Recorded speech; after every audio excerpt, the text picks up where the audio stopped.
के साथीहरु 2026 मा तपाईहरु युट्युब च्यानल खोल्न चाहनुहुन्छ? युट्युबमा भविष्य छ कि छैन भनेर दुविधामा हुनुहुन्छ? 2026 मा युट्युब खोल्दाखेरि हामी धेरै ढिलो त भएन जस्तो पनि तपाईहरुलाई फिल हुन सक्छ। किनकि युट्युब भनेको कोभिड भन्दा यतापट्टि आइसकेपछि एकदमै मोस्टली र्यापिडली ग्रो भएको एउटा प्लेटफर्म हो।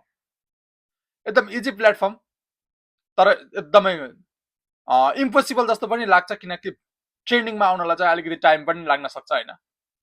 तपाईहरु जस्तै म पनि नयाँ एउटा युट्युबर, अहिले जस्ट एउटा कदम अगाडि बढाएको छु, नयाँ च्यानल क्रिएट गरेको छु, तपाईसँगै म हुनेछु। म पनि नयाँ, तपाई पनि नयाँ, आउनुहोस् मिलेर अगाडि बढौं। म तपाईलाई च्यानलमा मलाई सब्स्क्राइब गर्नुस् चाहिँ भन्दिन। किन भन्दाखेरि मेरो तपाईको कन्टेन्ट तपाईलाई मन पर्न पनि सक्छ, नमन पर्न पनि सक्छ। जबरजस्ती चाहिँ छैन हैन, किनकि मन पर्छ भने चाहिँ तपाईले सब्स्क्राइब गर्न सक्नुहुन्छ लास्टमा भिडियो हेरिसकेपछि। मैले भन्न खोजेको कुराहरु तपाईलाई स्पष्ट बताउन सके, बुझाउन सके भने चाहिँ तपाईहरुले मलाई सब्स्क्राइब गर्न सक्नुहुन्छ। आज चाहिँ हामी यसै मध्येमा भएर जान्ने छौं कि 2026 मा युट्युब च्यानल खोल्दा फेरि हामीलाई के चाहिन्छ र के गर्दा ठिक हुन्छ र के नगर्दा ठिक हुन्छ भनेर चाहिँ आज म तपाईहरुलाई यो भिडियो मार्फत बताउने छु। ढिला नगरी भिडियोलाई सुरु गरौँ है त। फर्स्टमा चाहिँ हामीलाई न्यूली जीमेल अकाउन्ट चाहिन्छ। तपाईहरुले पहिल्यैबाट जीमेल अकाउन्ट त चलाउनु भयो होला हैन? तर पनि तपाईले मैले भनेको मान्नुहुन्छ भने नयाँ एउटा जीमेल अकाउन्ट बनाउनुस् जो सम्बन्धी तपाईहरुले एउटा भिडियो आफ्नो च्यानल क्रिएट गर्न लाउनु भएको छ त्यसै सम्बन्धी राखेर एउटा चाहिँ नयाँ जीमेल बनाउनुस् जुन कि तपाईले युज गर्नुहुन्छ। तपाईको नामबाट नम्बर छ, नागरिकताबाट नम्बर छ, किनकि भोलि हरायो केही गर्यो भने पनि तपाईले त्यो नम्बर निकाल्न मिल्छ नि त हैन। त्यो कारणले गर्दाखेरि तपाईको आफ्नै पर्सनल नम्बर छ भने चाहिँ एकदमै बेस्ट हुन्छ, किनकि त्यसलाई डबल भेरिफाई गर्नुपर्छ हैन। त्यो गर्यो भने चाहिँ च्यानल तपाईको परिपक्व हुन्छ। किनकि तपाईले भेरिफाई नगर्दा फेरि युट्युबको कुनै गाइडलाइन्सहरु ब्रेक भयो भने चाहिँ त्यसले चाहिँ च्यानललाई डाइरेक्ट रिमुभ गरिदिन्छ। किनकि मेरो पनि त्यस्तै भयो थियो हैन। मेरो चाहिँ च्यानल इन्डियाको थियो। लास्टमा चाहिँ मोनेटाइज भइसकेपछि त्यो च्यानलको सेकेन्ड भेरिफिकेसन त्यसरी मागिरहेको थियो हैन। अनि त्यो मैले दिन नसक्दा फेरि चाहिँ मेरो च्यानल चाहिँ रिमुभ भयो। त्यो भएर अहिले चाहिँ मैले 2026 कुरिरहेको थिएँ। 2026 बाट नयाँ च्यानल भर्खरै क्रिएट गरेको छु, जसमा म पनि नयाँ, तपाईहरु पनि नयाँ हो है। अब मेन कुरा भनेको तपाईको जीमेल भयो। जीमेल चाहिँ नयाँ खोल्नु होला। जीमेल खोलिसकेपछि तपाई युट्युबमा जानुहोस्। युट्युबमा गइसकेपछि च्यानल क्रिएट भन्ने अप्सन हुन्छ हैन। त्यसमा गएर आफ्नो च्यानललाई क्रिएट गर्नुहोस्। त्यसमा मागेको मापदण्डहरु म पछि तपाईलाई बताउने छु। अहिले चाहिँ हामी के गर्नुपर्छ, के गर्नु पर्दैन भन्ने टपिकमा छौं। पहिलो भिडियो चाहिँ युट्युब च्यानल कसरी खोल्ने भनेर चाहिँ म तपाईहरुलाई लाइभ प्रुफ नै देखाउने छु, स्क्रिनमा नै देखाउँछु हैन। त्यसको लागि चाहिँ अर्को 3-4 दिन वेट गरिदिनु होला। किनकि तपाईहरुले मसँग जानुभयो भने चाहिँ तपाईहरु कहाँ जाने कन्फ्युज हुनुहुन्न। केही कुराहरु तपाईलाई सोध्नु छ भने मलाई डीएम गर्न सक्नुहुन्छ है। फर्स्ट कुरा चाहिँ जीमेल भयो।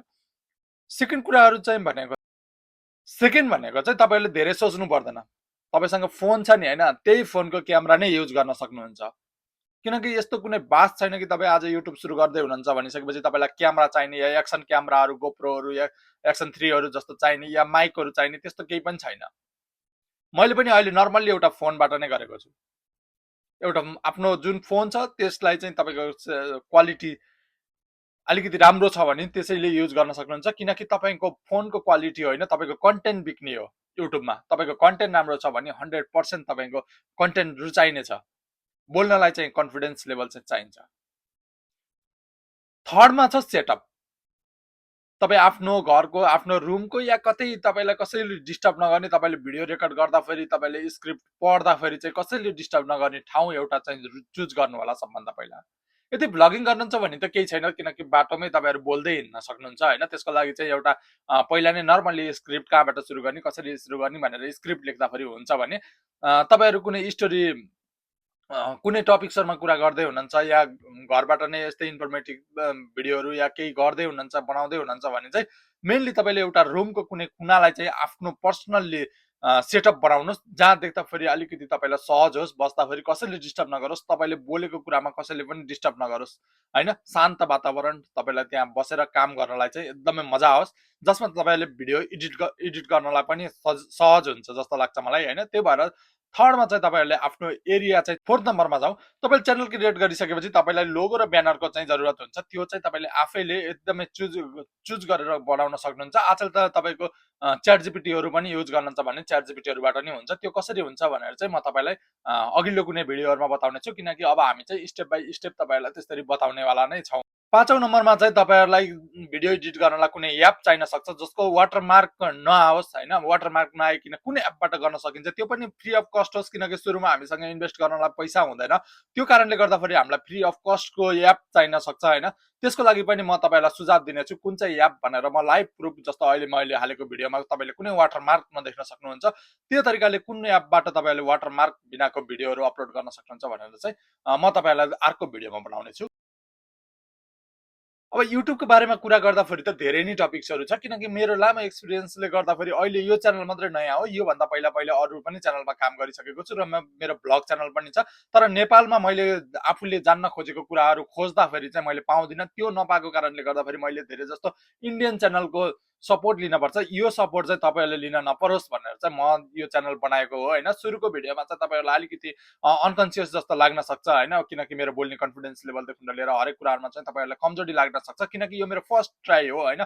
यसले गर्दाखेरि तपाईँहरूलाई अहिले मैले बिना स्क्रिप्टको नै लेखिरहेको छु। भोलिको दिनहरूमा म स्क्रिप्ट लेखेर तपाईँहरूलाई भिडियो सिकाउने छु। फर्स्टमा चाहिँ मैले सिकाउनेवाला छु कि तपाईँहरूलाई च्यानल कसरी गर्ने अनि कहाँबाट लेख्ने तपाईँहरूको। त्यसमा पनि धेरै क्याटेगोरिजहरू हुन्छ, टाइटलहरू हुन्छ, अनि च्यानलमा चाहिँ धेरै कुराहरू हुन्छ, सेटिङहरू हुन्छ होइन। त्यो सेटिङहरू चाहिँ म पहिलो भिडियोमा बताउने छु। त्यो चाहिँ मेरो न्यू इयर सुरु लगातार हुनेछ। यो चाहिँ किनकि लास्ट अफ द विकमा छ, यो हामी 2025 को लास्टमा छौँ। किनकि मैले चाहिँ तपाईँहरूलाई ढिलो नगर्नुहोस्, 2026मा नै आफ्नो काम सुरु गरिहाल्नुहोस् भनेर हो होइन।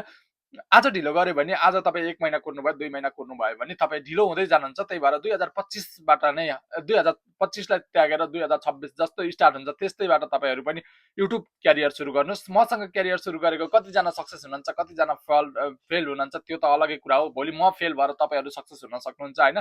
त्यसमा चाहिँ कुनै डाउट छैन। तपाईँहरू चाहिँ आफ्नो पोइन्टहरू चाहिँ राख्न सक्नुहुन्छ। अहिले त अब नेपालमा राजनीतिको माहौल पनि तपाईँहरू तातिरहेको छ। तपाईँहरूको भोइस राम्रो छ, भोइसमा बेस छ भने तपाईँहरू राजनीतिको हिसाबमा एउटा स्क्रिप्ट लेखेर त्यो पनि गर्न सक्नुहुन्छ, किनकि त्यसमा चाहिँ तपाईँहरूको राम्रो भ्युजहरू आउन सक्छ होइन। गाउँघरमा अहिलेको चल पलहरूलाई देख्दाखेरि तपाईँहरूको गाउँघरको कुराहरूलाई च्यानलमा भ्लगमा पनि तपाईँहरूले परिणत गर्न सक्नुहुन्छ।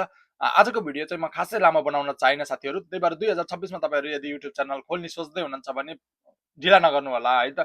किनकि सुरुको स्ट्रगल फेस हो यो भनेको, एउटा बिजनेस हो, एउटा रिस्क हो, किनकि जिरो इन्भेस्टमेन्ट हो। यसमा चाहिँ मेहनत छ, टाइम दिनुपर्ने हुन्छ होइन।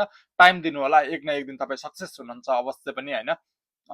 भिडियो हेरिसकेपछि चाहिँ तपाईँहरूलाई कस्तो लाग्यो प्लिज, अब नयाँ हुनुहुन्छ, मन पर्यो, मेरो कुरा मन पर्यो र अर्को भिडियोलाई तपाईँहरूले वेट गर्न चाहनुहुन्छ भने प्लिज सब्सक्राइब गरेर बेल आइकनको घन्टी चाहिँ बजाउनु होला, किनकि तपाईँहरू माझ मेरो पहिलो भिडियो तपाईँहरूलाई आउनेछ।